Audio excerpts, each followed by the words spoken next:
Chiller था वो कौन सा साल का होगा? 10 साल 5 साल पुराना? कितना साल का था? 5 साल पुराना था। उसमें कौन सा टाइप का कंप्रेसर था? स्क्रू। स्क्रू में कौन सा ड्राइव था उसमें लगा हुआ कंट्रोलर? कंप्रेसर चेंज करने का प्रोसेस क्या है, गैस कैसे चार्ज करते हैं, सेक्शन डिस्चार्ज प्रेशर कितना था, 410 R22 का बेसिक रेफरेंस साइकिल ड्रॉ करना, उसका कंपोनेंट का नाम बताना। तो अस्सलाम वालेकुम रहमतुल्लाहि व बरकातहू। गर्ल्स ऑफ पॉइंट में आपका स्वागत है। आज हम बात करेंगे HVAC टेक्नीशियन नहीं, AC टेक्नीशियन से क्या क्या सवाल पूछा जाता है और उसको कैसे जवाब तैयारी करना, सवाल और जवाब दोनों दिखेंगे।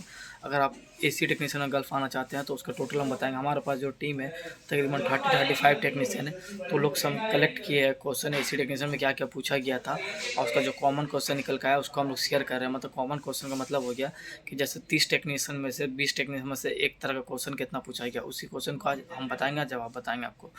तो सबसे पहले देख लीजिए, अगर आप जब भी इंटरव्यू के लिए जाते हैं उसमें लिखा होता है फैसिलिटी मेंटेनेंस या कंस्ट्रक्शन है, तो फैसिलिटी मेंटेनेंस का ही आज हम इंटरव्यू के बारे में बताएंगे, कंस्ट्रक्शन के बारे में दूसरा वीडियो में बताएंगे। तो फैसिलिटी मेंटेनेंस में सबसे पहले जरूरी होता है आपको ITI या डिप्लोमा चाहिए, और आसानी से बन भी जाता है, आप पढ़ाई की हो तो सही है, आप उसको शो करें। दूसरा बात, आप जब भी जॉब के लिए जाते हैं तो आप नेचर ऑफ जॉब जो रहेगा, जो अपना बायोडाटा में लिखे रहेंगे, जो जो जो जो बायोडाटा में लिखे रहेंगे उससे आपको पूछता है। अब पहले आप याद कर लीजिए कि आप कौन सा कंपनी में अभी जॉब कर रहे हैं, आप पहले कौन सा कंपनी का आप जॉब के लिए उसमें लिखे हुए हैं पूरा बायोडाटा में, वो हिसाब से पूछता है। उसके बाद पूछा जाता है करंट में आप क्या कंपनी में काम कर रहे हैं, क्या जॉब रिस्पेक्टिव। तो इसी तरह तो टोटल क्वेश्चन अभी आपको हम शेयर करेंगे। तो सबसे पहला क्वेश्चन जो कॉमन मिलता है वो होता है बेसिक रेफरेंस साइकिल ड्रॉ कीजिए, ड्राइंग बनाने के लिए बोलता है, ठीक है। उसके बाद दूसरा क्वेश्चन पूछ लेता है कि आपका बेसिक रेफरेंस के लिए कंपोनेंट बताइए, या पार्ट्स का नाम बताएं। तो पार्ट्स का नाम उसका होगा compressor, condenser, expansion valve, evaporator. अगर ड्राइंग बनाने बोलेगा उसका तो सर्कल में बन जाएगा, जैसा कि आपको ये एक ड्राइंग दिख रहा है, ये बेसिक रेफरेंस साइकिल का ड्राइंग है, ठीक है। अब नंबर 2 क्वेश्चन में आ जाइए। R22 410 का आइडियल सेक्शन और डिस्चार्ज पर प्रेशर बताइए, ठीक है। तो R22 का सबसे पहले बात करते हैं। R22 का जो सेक्शन प्रेशर होता है 60 से 70 PSI होगा। डिस्चार्ज प्रेशर जो होगा 250 से 300 PSI होगा। और आइडियल जो होगा 160 आइडियल प्रेशर। आइडियल उसको बोलते हैं जो बंद रहता है, और सेक्शन डिस्चार्ज हम लोग कब चेक कर सकते हैं, जब कंप्रेसर हमारा रन कर रहा है उस टाइम हम लोग।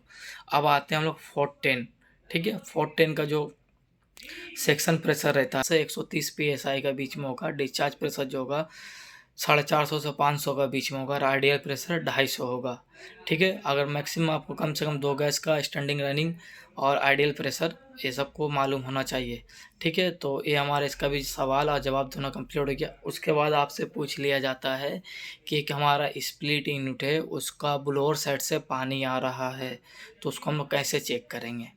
तो उसके बाद आपको बोलना है या फिर क्या प्रॉब्लम हो सकता है। सबसे पहले बोलना है कि लोग मशीन को ऑन करेंगे, पहले मेक श्योर होना है हम लोग को कि ब्लोअर साइड से पानी आ रहा है।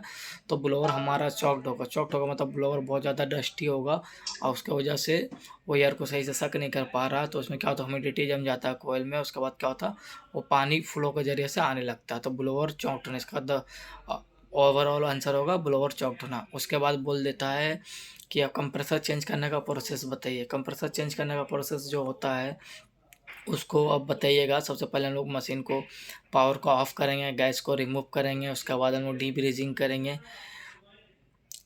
सेक्शन डिस्चार्ज को खोलेंगे, कनेक्शन खोलेंगे, उसके बाद हम लोग डीब्रीजिंग करेंगे। डीब्रीजिंग करने के बाद हम लोग उसको फिर फ्लशिंग करेंगे।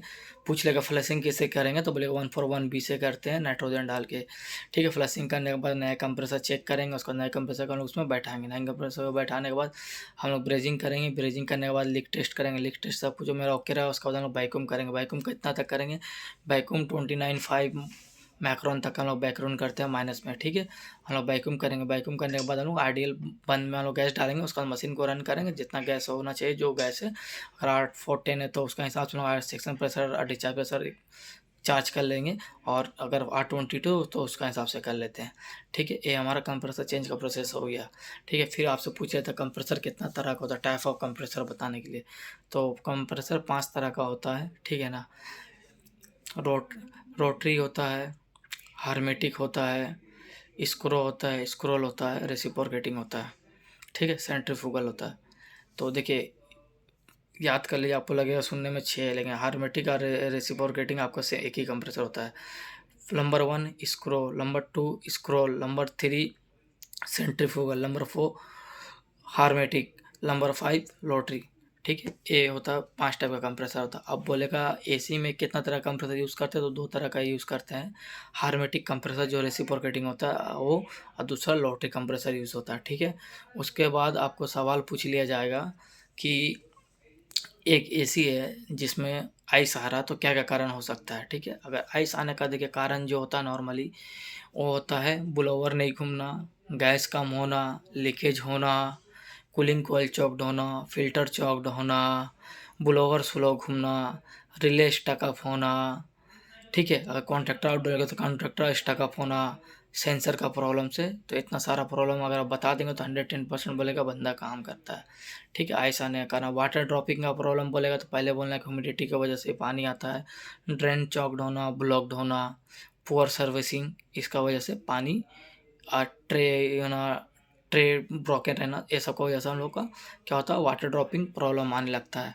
फिर वो पूछ लेगा आपसे आप कैसे पहचानेंगे कि एयर कंडीशन है। मान लीजिए कि आउटडोर है, उसको कैसे पहचानेंगे कितना टन का एयर कंडीशन है। तो सबसे पहले बोलने का है कि उसमें मॉडल नंबर में अगर 12 लिखे रहेगा, अगर 12 लिखे रहेगा, जैसे लिखे रहेगा LCH12 M2 ऐसा करके लिखे रहेगा, तो अगर 12 रहा तो मतलब 12,000 BTU मतलब 1 टन हो गया। 18 रहेगा तो 18,000 BTU 1 टन हो गया। 24 लिखा रहेगा तो 2 टन हो जाएगा, 24,000 BTU हो जाएगा। तो इस तरह से पहचान सकते, दूसरा उसको कंप्रेसर में एलआरए देख के पहचान सकते हैं।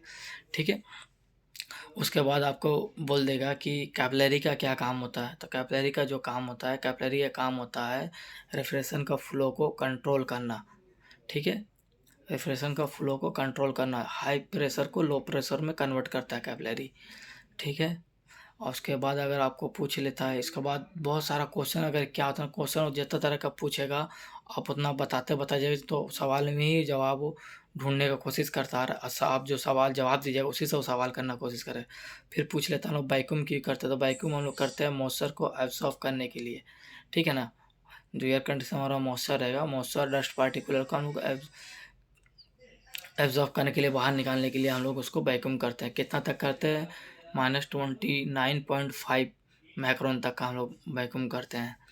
ठीक है, ये तो हो गया। अगर आप पूछ लेगा पीसीबी कभी चेंज किए हैं, तो बोलिएगा हाँ चेंज किए हैं। कौन कौन सा पीसीबी और कौन कौन से यूनिट में काम किए हैं। तो अपना जो ब्रांड है, जो सवाल जवाब ऐसा देने का कि उससे अगर सवाल पूछे तो आप उसमें जवाब दे सकते हैं। फिर उसके बाद आपको कुछ एरर के बारे में पूछ लेता है कि आप एलजी में काम किए हैं, हाँ किए हैं। एलजी में बताइए HCH2 आ रहा है, CH1 आ रहा है, H1 आ रहा है, तो उसका क्या क्या प्रॉब्लम हो सकता है, उसको कैसे सॉल्व करेंगे। तो एरर का कोड आप देख के याद कर लीजिएगा। तो नॉर्मली जो क्वेश्चन अब आफ्टर आप बता दे, तो सबसे कम जो क्वेश्चन अगर पूछा जाता है, सबसे कॉमन जो क्वेश्चन पूछा जाता है, बेसिक रेफरेंस साइकिल, कंप्रेसर कौन कौन सा यूज़ होता है, वाटर ड्रॉपिंग का प्रॉब्लम, कंप्रेसर चेंज का प्रॉब्लम। ठीक है, कंप्रेसर कितना टाइप का होता है, कैपिलरी का क्या काम होता है, कैपिलरी का भी चेंज किए, कंप्रेसर का भी चेंज किए, ये सब का बारे में पूछ लेता है ज़्यादातर।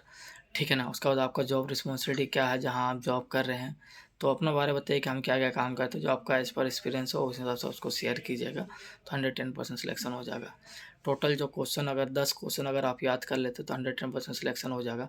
कंप्रेसर हाई एम्पियर क्यों लेता है, एक पूछ भी लेता है कंप्रेसर हाई एम्पियर क्यों लाता है, तो इनकरेक्ट कैपेसिटर प्रॉपर नहीं लगा होना, लूज कनेक्शन होना, कंप्रेसर स्टकअप होना, ओवर गैस चार्ज होना, कंप्रेसर हीट होना, ये सब का कारण हाई एम्पियर लेता है। ठीक है, कंप्रेसर हीट अप होने का कारण पूछ रहे तो कंडेंसर फाइन मोटर नहीं चलना, स्लो घूमना, कंडेंसर डस्ट होना, कैपेसिटर इनकरेक्ट होना, तो इससे भी क्या होता है कंप्रेसर हीट हो जाता है। ठीक है, नॉट कूलिंग प्रॉपर नहीं कर रहा तो उसका क्या होता है कि या तो पुअर सर्विसिंग है या फिर गैस हमारा काम है।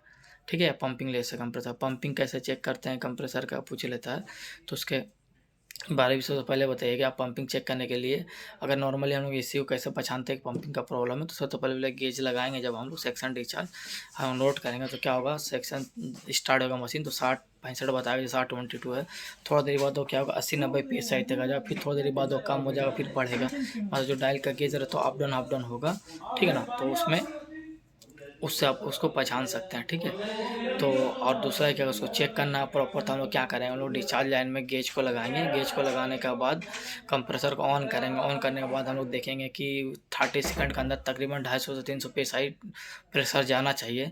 अगर उतना जाता है तो ठीक है, अगर उससे कम जाता है 150 160 psi, 1 मिनट 1.5 मिनट हो गया उतना जा रहा है, उसके बाद जा नहीं पा रहा, कंप्रेसर में साउंड आ रहा है, और जैसे हम लोग बंद कर रहे हैं तो क्या होगा, सेक्शन से स्मोक निकलना आ जाएगा या फिर हल्का एयर टैप निकलना शुरू हो जाता है, ठीक है ना। और गेज हमारा धीरे धीरे कम, जरूरी नहीं कि गेज जो डिस्चार्ज प्रेशर वो घटे, लेकिन अगर स्मोक भी आ रहा है तो कंप्रेसर का प्रॉब्लम है। अगर गेज हमारा नीचे आ रहा है, बैक हो रहा है, तो मतलब कंप्रेसर फेलियर है, कंप्रेसर को चेंज करती है। सब में अगर जितना भी क्वेश्चन पूछे इसका फुल प्रैक्टिकल वीडियो अगर देखना है तो मेरा एक चैनल है girls of point market discussion, उसका लिंक दे देंगे। उसमें टोटल क्लाइंट इंटरव्यू दिया हुआ जो जो पूछता है और कितना जो जो सवाल जवाब बताएं, उसका टोटल प्रैक्टिकल वीडियो अपलोड है डिस्कशन में, उसका लिंक मिल जाएगा। अगर यूट्यूब में जाके लिखेंगे कूलिंग पॉइंट्स बोल के तो आपको इजी मिल जाएगा उसमें। आप वहाँ से चैनल को जाकर सब्सक्राइब कर लीजिएगा। लॉट ऑफ HVAC टेक्नीशियन का लगभग ट्रबल शूट करता है, 500 वीडियोस अपलोड है, A to Z वर्क उसमें अपलोड है। अगर नया टेक्नीशियन है तो फॉलो उसको कर लीजिए, आपको प्रैक्टिकल वर्क उसमें देखने मिलेगा, ट्रबल शूट देखने मिलेगा। और उम्मीद है कि नेक्स्ट वीडियो के साथ फिर मिलेंगे। अल्लाह हाफिज़। चैनल को सब्सक्राइब कर लीजिए, इसमें बहुत सारा वैकेंसी भी अपलोड होते रहता है डे बाय डे। चैनल को शेयर और सब्सक्राइब जरूर कर लीजिएगा। Thank you for watching my videos.